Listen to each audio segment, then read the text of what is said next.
Alright, so I am just updating. This is a video for the summer of 2026. Mostly the same as previous courses, but we update a few things.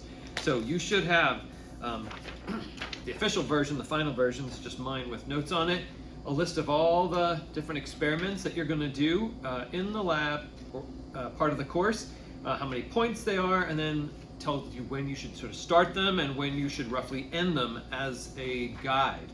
You also have a calendar, and on that calendar will give you, like, should do this during this week and so forth. Many of the labs are you just do them and you're done with them. So however long it takes you to do it, an hour, 2 hours, 3 hours, whatever it takes you to do. Others are going to require setting them up one day and then maybe just waiting like a week and then getting the results. Others may require you to set them up and then sample something every single day for a set number of days. So you're gonna have to keep doing work every single day for say maybe 15 minutes to collect data, to count something. And then the next day, 15 minutes later. So it's not all at once, it's sort of spread out. So they're all a little bit different. So just keep that in mind. You need to finish them by the time the course is over. The due dates, are not specifically deadlines in the sense that a due date is a recommended completion date. If you finish by that date, you're good. If you don't finish by that date, nothing happens except ideally you would have been finished, and if you're not finished, now there's probably another experiment and maybe another one that you're supposed to be setting up, but you still haven't done the one before it. And they're going to stack up to the point where you think, oh, I'll do them later, I have time next week. It won't happen, and you're going to end up with zeros on a lot of assignments that could really hurt your grade. A lot of people have this happen, and it comes right to the very end, and then they're trying to scramble, and the things that take then a week to do, it's impossible. You can't do them during the last few days of the class. They're not just a sit down and do it over 20 minutes. It needs a lot of time. So this is just the kit, an update. I'm going to tell you a couple things. When you get your kit with all the supplies in it and some of the equipment that you need, you also have to get a culture of algae. Okay, so this is a Tetraselmis algae. It's a single-celled marine protist that swims around. And you're going to be doing an experiment with it. You're going to be using the microscope. You're going to be counting the cells under the microscope multiple times. You have to do this because you're going to do a growth experiment. Like, how much do they grow, or how many cells divide under different conditions, light and dark and so forth. When you receive this, okay, so make sure the cap is very tight when you take it home. When you get home, you need to loosen the cap, or even take the cap off, and sit it somewhere in the light. Do not put it in a southern window in direct sunlight. That's too much light. It'll probably get too warm and may kill them. Somewhere where it's just getting a small amount of light each day until you're ready to start that experiment. If you just throw it in a drawer or keep it in your bag in the dark for a week or two, it's not going to work very well when you go to do your experiment. So make sure you take care of your algae when you get home by allowing it to exchange some gases and some air, by loosening the cap, and then making sure it gets a reasonable amount of light. It doesn't need 24 hours of light, just a regular light cycle. So somewhere near a window, but not necessarily in direct light. So in the kit, anything new that's in the kit, I want to go over. Other ones show you a microscope and a slide. You have to use that microscope, a base, which I don't see in this kit. So actually I'm going to have to go double check that. So you should have a little wooden base that this microscope sits on. And you really need it to adjust the light level, especially when counting the cells. The special slide you're going to use is in here. It's a counting slide. Most people have foil at home. It's just for that light experiment. You're going to be wrapping some containers in foil to keep them dark. So that's all that's really for. You're going to be doing a plant growth experiment. So you're going to need some soil, which again, you can get some of this stuff on your own. You might have it, but I'm providing you with the soil to do that.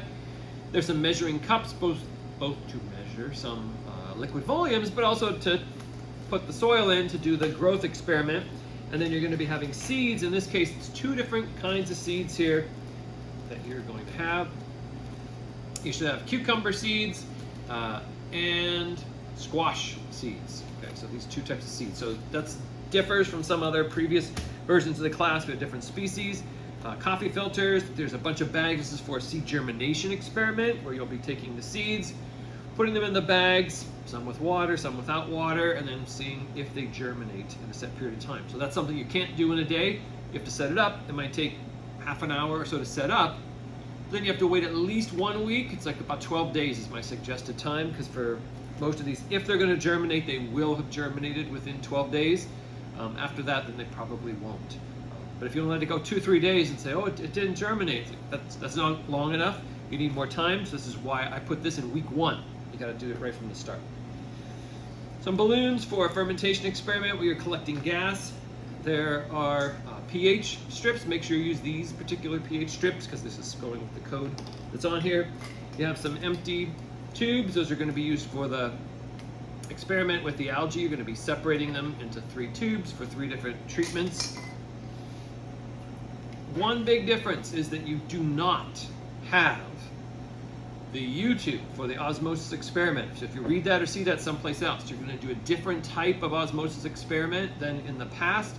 In this experiment, you're going to be having little, so you can't see them, they're very clear, right? So you're going to have to look at one of these containers are dialysis tubings. A lot of people contact me and say, my kit did not have the dialysis tubing in it. And that's because it is a very transparent bit of material. Okay. So you watch the video on seeing exactly how to work with this, but it's going to be in one of your containers. And then what you're going to be doing is, again, it's explained in the video, but you're going to be weighing them. You're going to add liquid to them and seal them off. You're going to weigh them on, this is a digital balance. And so you're going to get the weights of them. You're not going to be doing the volume part that was in the osmosis, or the U-tube osmosis experiment. You're going to be doing a different osmosis experiment than in the past. This is an upgraded one that works better. It's much more reliable to do. For catalase experiment, you have some little tiny filter paper discs and the forceps that you'll be using to handle them. You have to do this extraction. You just need water and a potato at home to do that extraction. So you'll have to provide the potato for yourself. You're going to have some yeast, which is just baker's yeast, just from the grocery store. You probably have some at home as well. If not, if something happens to this, you can always get some from the grocery store. It's very inexpensive, but you'll be setting up an experiment with yeast cells right from the start, where you'll be putting the yeast in here, and then you have a dye to stain the cells so you can see them when you look at them under the microscope. You'll be using the same slide for multiple different types of experiments to count cells. So you need to keep good track of it and keep it clean. So after using it, you can't let it just dry out. You'll need to clean it. So there is a video on cleaning it. Make sure you do that, or else the next time you go to use it, it'll be all clogged up and you won't be able to see anything. Again, there's a couple little pipettes of different volumes that you can use in the different experiments. And that's pretty much all you're going to need. There's a couple things that are worksheets. You're going to do the work from the worksheets themselves, where you're going to look at photographs and count things and identify things on them. There's also something that's a scavenger hunt you're going to do. It's a nature scavenger hunt where you're going to find different types of plant material, take some pictures of it, and submit that.